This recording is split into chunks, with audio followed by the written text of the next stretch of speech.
새벽교회 노숙자 사역인 그리스도의 집에 대해서 잠깐 나누려고 합니다.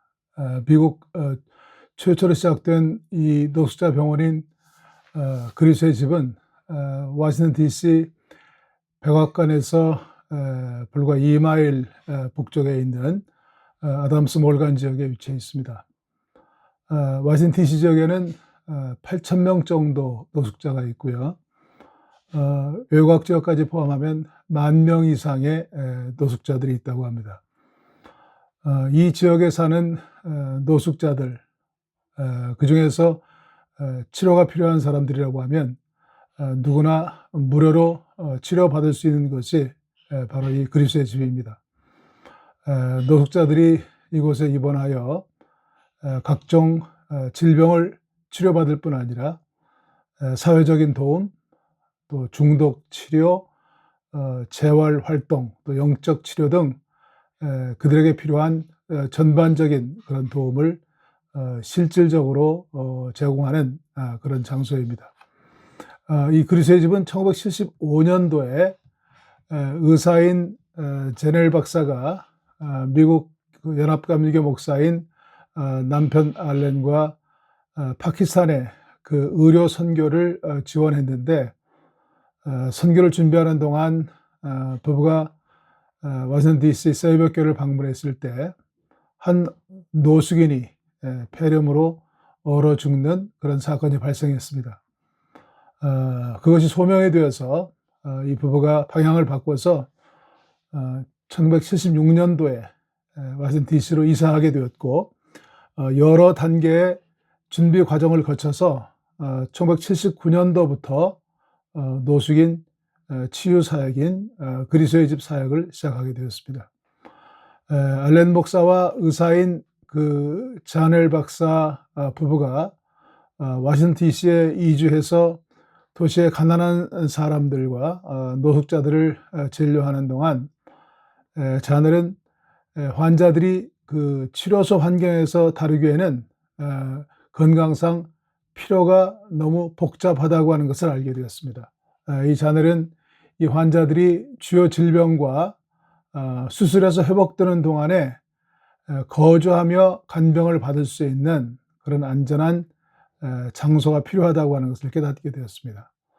그래서 자넬과 알렌은 이 새벽교회 공동체의 노숙인 사역에 그 함께 소명을 받은 같은 소그룹, 이 새벽교회는 소명받은 사람들이 같이 모여서 서로 삶을 나누고 서로 돌보고 세워주고 사역까지 하는 그런 공동체인데, 이 소그룹은 5명의 다른 구성원들이 있었는데 그들과 함께 그리스도의 집 병원을 세울 계획을 하고, 그 계획을 담임 목사인 고든 코스비 목사님과 나누게 되었습니다. 그리고 고든 코스비 목사님이 소개한 알리스 알레 핸더슨이라고 하는 분이 개인 자산인 250만 불을 기부해서 콜롬비아 거리에 버려진 그 5층짜리 건물을 구입해서 리모델링을 하고, 그리고 초기 운영비를 위한 기금을 제공하고, 그래서 1985년도 크리스마스에 이제 10년의 그 준비 기간을 거쳐서 노숙자 병원인 그리스도의 집이 첫 환자를 받게 되었습니다. 그리스도의 집은 미국에서 시작된 최초의 그 노숙자 병원 시설입니다. 환자들은 거리에서 또 지역 병원이나 보호소, 의료 봉사 프로젝트에서 그리스도의 집으로 보내집니다. 그들은 암이나 폐렴, 고혈압, 뇌졸중, 간질환, 신부전증, 당뇨, 또 여러 관련된 절단 수술, 에이즈, 호흡기 질환, 각종 자상이나 골절, 피부 궤양 등의 질환과 부상을 가지고 있었습니다. 또 많은 이들이 영양실조, 빈혈, 우울증, 알코올 중독 등을 겪고 있었고, 건강 지원과 단절된 채 거리에서 살고 있었습니다. 그 후로 그리스도의 집은 매년 150여 명 이상의 입원 환자와 1,000여 명의 외래 환자들에게 진료를 제공하고 있고, 환자들은 평균 39일을 상주하고 54%가 입원 당시 소득이 전혀 없는 그런 상태였다고 합니다. 그리스도의 집은 워싱턴 DC 내 노숙자들에게 종합적이고 필요한 의료를 제공하고 그들이 반복되는 노숙 상태의 악순환을 깰 수 있도록 돕는 사역을 하고 있습니다.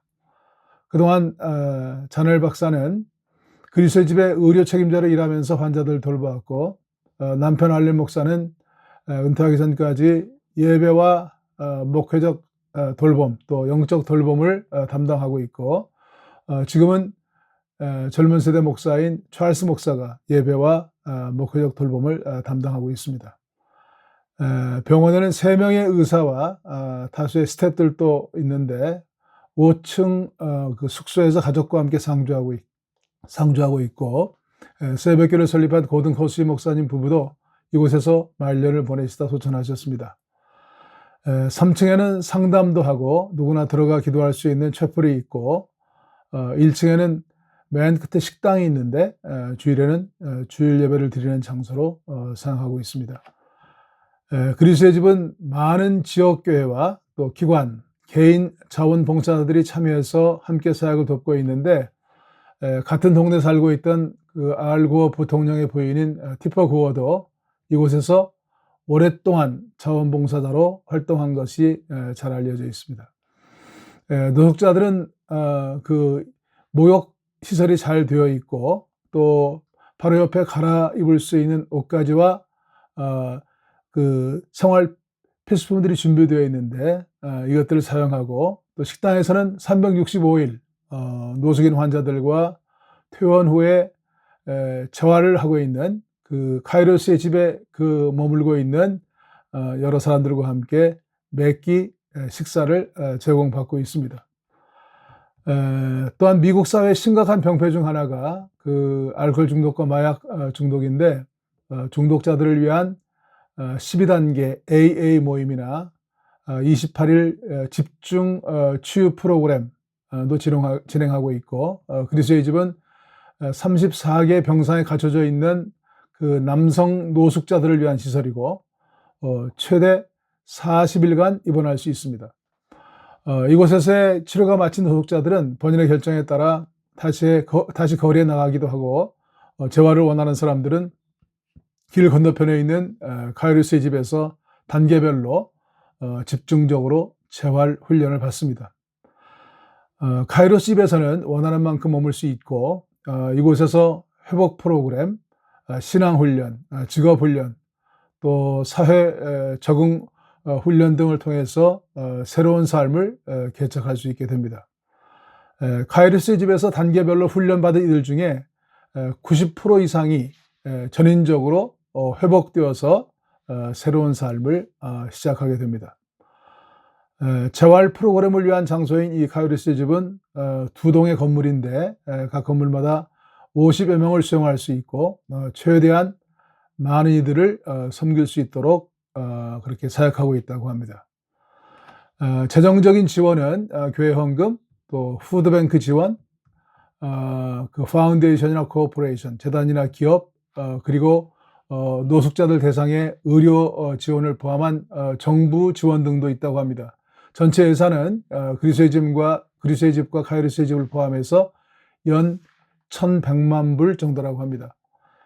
신체적인 치료뿐만 아니라 정신과 치료에 대한 관심이 많아지는 요즘에 신체적, 정신적 치료를 넘어 영혼의 아픔을 그리스도의 사랑으로 치료하는 것이 바로 이 그리스도의 집이고 또 카이로스 하우스라고 하는 그런 깨달음을 받게 됩니다. 일회성 돌봄이 아닌 체계적인 치료와 재활 그리고 사회 적응까지 돕는 그들의 소명에 대한 헌신을 보면 큰 감동이 아닐 수 없습니다. 매 주일 그리스도의 집과 카이로스 집을 오가는 모든 이들이 모여서 드리는 주일 예배가 그리스도의 집 1층 예배실에서 진행됩니다. 저희들이 워싱턴 DC 지역을 방문할 때마다 시간이 허락되면 꼭 예배에 참석하는데 예전을 잘 갖춘 예배에 큰 은혜와 감동을 경험하게 됩니다. 예배는 대략 100명 정도가 참석하는데 새벽교에 속한 교인들과 노숙인 환자들이 함께 참석합니다. 예배는 흑인들이 사용하는 단순하고 템포가 빠른 찬송을 사용하고 예배 때마다 성찬식을 거행합니다. 예배 중 몇 가지 특징적인 것은 예배 시작 부분에서 회중 가운데 한 사람이 나와서 자신의 삶 속에서 하나님 어떻게 은혜를 베푸셨는지 고백하는 간증 시간이 있고요. 공동체 나눔, 죄의 고백, 그리고 마지막에 중보기도 제목을 자연스럽게 나누는 시간을 가집니다. 주님이 각자에게 행하신 일들에 대해서 참석자들이 직접 예배 시간에 간증하고 기도가 필요한 사람들을 위해서 함께 기도하며 그렇게 예배를 진행합니다. 새벽기 구성원들은 교회 설립 초기부터 섬김 이전에 영적인 충만함을 중요하게 여겨서 정경이 되기 위해서는 매일 1시간씩 성경 읽고 기도하고 소그룹 모임인 미션 그룹, 그러니까 삶을 나눌 뿐만 아니라 서로 돌보고 사역까지 함께하는 이 소그룹인데, 이 소그룹 모임에 매주 참석을 하게 되고, 그 다음에 제자훈련 프로그램에 참여하고 침묵기도 수양관을 통해서 주기적으로 자신을 비우고 채우는 영성훈련에 참여합니다. 그리스의 집과 카이루스의 집의 역동적인 그 사역의 현장을 방문하며 노숙자 병원에서 예배 드릴 때마다 소명을 새롭게 하는 그런 기회가 되고, 매일매일 사역 이전에 무엇보다 영적인 훈련이 우선되어야 한다고 하는 큰 깨달음을 가지게 됩니다. 새벽기 노숙자 병원인 그리스의 집 앞에는 335 모일 수 있는 벤치와 그늘막이 있고, 그 앞에 청동으로 만든 섬기는 예수님 동상이 서 있습니다. 서번트 리더십 학교가 있는 축제센터 앞에는 가르치는 예수의 동상이 서 있는데, 이곳 그리스의 집 앞에는 구부리고 앉아 한쪽 무릎을 꿇고 상대방의 발을 씻어주시려고 손을 내밀고 있는 예수님의 동상을 볼 때마다 마음에 큰 감동을 받습니다. 그러면서 선생인 내가 너희의 발을 씻겼으니 너희도 서로 발을 씻기는 것이 옳다고 하신 그 예수의 말씀을 상기하곤 합니다. 저는 이 가르치는 예수, Teaching Jesus와 섬기는 예수, Serving Jesus의 모습이 이 작은 공동체의 정체성이고, 또 이 시대 예수 믿는 우리들이 붙잡아야 될 가장 중요한 핵심이라고 생각을 합니다. 미국에 23년을 살며 유색인종들이 미국 사회에서 부딪히는 가장 심각한 문제를 주변성, 소위 마지널리티라고 얘기합니다. 주변성이란 두 문화의 경계선에 살고 있는 변두리 인생이라고 하는 그런 뜻입니다. 저는 제 인생을 돌아볼 때에도 자격지심만은 아닌 나 자신의 생애가 변두리 인생임을 고백하지 않을 수 없습니다. 특별히 저희가 자라던 시대에는 어디서 태어났느냐, 지연, 어느 학교를 나왔느냐, 학연, 어느 집안이냐, 혈연에 따라서 그 사람의 신분이 결정되는 경우가 많은 것을 보게 됩니다. 저는 군대 생활을 하면서 회심을 경험하고 그것이 소명이 되어서 군대 제대 후에 신학교에 입학하였습니다. 근데 한 번은 어떤 목사님이 첩회 시간에 오셔서 요한복음 1장에 나사렛에서 무슨 선한 것이 날 수 있느냐라고 하는 본문으로 설교를 했는데, 목회자를 양성하는 신학교 간에도 계층이 있다고 하는 것을 깨닫게 되었고, 그것이 자기 발전을 위해서 유학을 결심하게 된 계기가 되었습니다. 그러나 성경을 통해서 깨닫는 것은 하나님은 항상 변두리 인생을 통해서 당신의 구원 사역을 이루어 오셨고, 예수님 자신도 일생 동안 머리 둘 것이 없이 변두리 인생으로 살아오신 모습을 보게 됩니다. 지난 저의 40년의 목회정을 돌아볼 때 항상 바쁘게 살았고 나름 열심히 사역을 했습니다. 그런데 목회하며 점차 깨닫게 된 것은 내 사역의 초점이 예수님이 아닌 당장 눈앞에 보이는 사역이나 교회 성장에만 초점이 맞춰져 있다고 하는 것을 깨닫게 되었습니다. 이런 시행착오를 겪으며 90년대 초에 새벽교를 만나며 저 사역 중심이 예수님이 말씀하신 대계명, Great Commandment, 그리고 대사명, Great Commission에 헌신해야 한다는 것을 절실하게 깨닫게 되었습니다. 또한 교회가 위기인 이 시대를 살아가는 그리스도인으로서 매 순간 깨닫는 것은 두려번거리지 않고 사사로운 욕심을 버리고 변절되지 않고 주님께서 그렇게 사셨던 것처럼 이 시대 고통받는 소외자들을 위해서 내 삶을 주는 그런 서번트의 삶을 살아야 되겠다고 다짐하게 되었습니다. 이제 목회 정년을 맞이했고 저는 미국 생활 23년, 교국에서 21년을 보내고 인생 후반전을 이제 시작하게 되었는데 다소 느린 걸음일지라도 예수님께서 공생기간 말씀하시고 또 십자가 부활을 통해서 몸으로 보여주신 그 하나님 나라의 가치를 삶을 통해 살아내는 것이 새로운 인생 여정에 저 자신의 변함없는 인생관이 되어야 되겠다고 하는 그런 깨달음을 다시 한번 받고 또한 다짐을 해보게 됩니다.